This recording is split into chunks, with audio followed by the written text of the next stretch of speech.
C'était le début d'une période de tension internationale, peu avant que le conflit n'éclate en Europe de l'Est.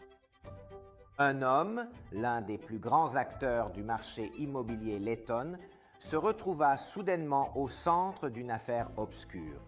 La Russie en réclamait l'extradition. Derrière le vernis juridique des accusations se cachait en réalité un scénario politique inquiétant. Et la demande provenait d'un système judiciaire jugé peu fiable, incapable de garantir les droits fondamentaux d'un accusé. Il était évident qu'il ne s'agissait pas seulement d'un procès pénal, mais d'une affaire qui aurait un poids géopolitique.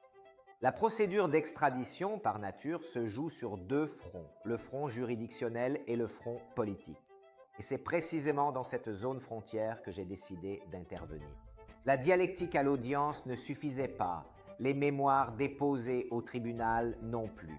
Il fallait porter la question à un niveau supérieur, attirer l'attention des institutions.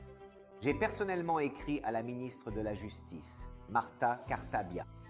Dans cette lettre, j'ai signalé les risques, les conséquences, l'incompatibilité totale entre la demande russe et les principes de notre système juridique. C'était le début d'une période de tension internationale, peu avant que le conflit n'éclate en Europe de l'Est. C'est alors que la ministre a exercé un pouvoir rare, prévu par la loi, mais presque jamais utilisé. Elle a ordonné la libération immédiate de notre client, indépendamment de l'avis du procureur général et des décisions de la cour d'appel.